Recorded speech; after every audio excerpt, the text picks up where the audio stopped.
The exact same summer Gabby Petito went missing, another woman vanished, and I can almost guarantee you that you didn't hear about it. Welcome to the Red Lift Lab. But take your shoes off first. Please. Thank you. Navajo elder Ella Mae Begay lives out in Arizona on the Navajo Nation Reserve. Now, she has a sister who's dating this guy, and the guy has a son, okay? Stick with me. The son's name is Preston. Preston comes around, and apparently Ella is pretty comfortable being around him. So much so that one day they leave together in her truck. Now, as they're driving, Preston is sitting over there like, I think I'm on Ella's truck. So he attacks her. He starts hitting her in the head and then leaves her body on the side of the road. And with Preston being the last person that was with Ella, the police beeline it over to him. But Preston's lips are sealed shut. I mean, complete opposite of Young Thug. Which, to be honest, I never understood the whole no snitching culture. Baby, if I'm facing serious prison time behind your foolishness, I'm finna sing like a bird, tweedly-leap. Anyway, Preston isn't saying a word until the police show up 6 days later. They approach him again, basically saying, look, we're gonna give you a few more options and let you in on a couple of things that you may want to consider. After that, they read him brand new Miranda rights and he waives them. Now, when he does this gives the police permission to start questioning him again. Once this happens, the police decide to lie to Preston and tell him that they found her truck. And what does Preston start doing? Talking. He admits to attacking Ella and leaving her body on the side of the road. And with that confession, the police have exactly what they need to make an arrest.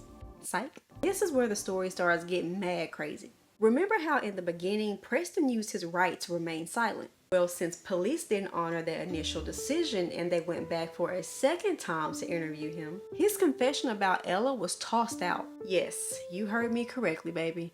Tossed out. Federal prosecutors knew that what the police did weakened their case against Preston, so they opted for a plea deal because something is better than nothing, right? In the deal, Preston would go down for robbing Ella of her truck only if they promised not to come back and try to pin a murder or a manslaughter charge on him. And get this, with this agreement, he's literally able to walk free because he's facing 3 years in prison. But by that time, he already has credit for 3 years. Now, when Judge Douglas Reyes hears about this, he's like, not gonna work. So a new plea agreement is made, one of which Preston is now facing a maximum of 5 years in prison with credit for 3. Now, Ella's family, as you can imagine, they're not happy with this agreement at all. And they think the least that Preston could do is show police where Ella's body is. So he does.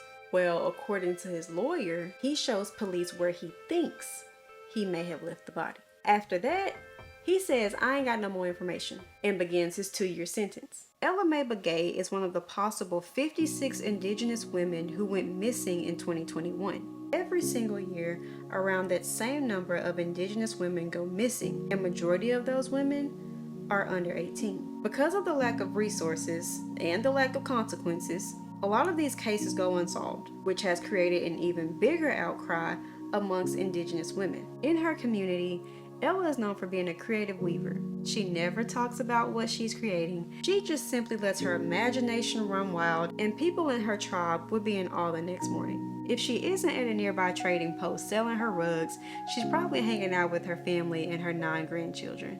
Police are still searching for her, so if you have any information regarding possible locations, please contact the Shiprock District Police at 505-368-1350 or 505-368-1351. You can also contact the police lieutenant at the email posted on the screen.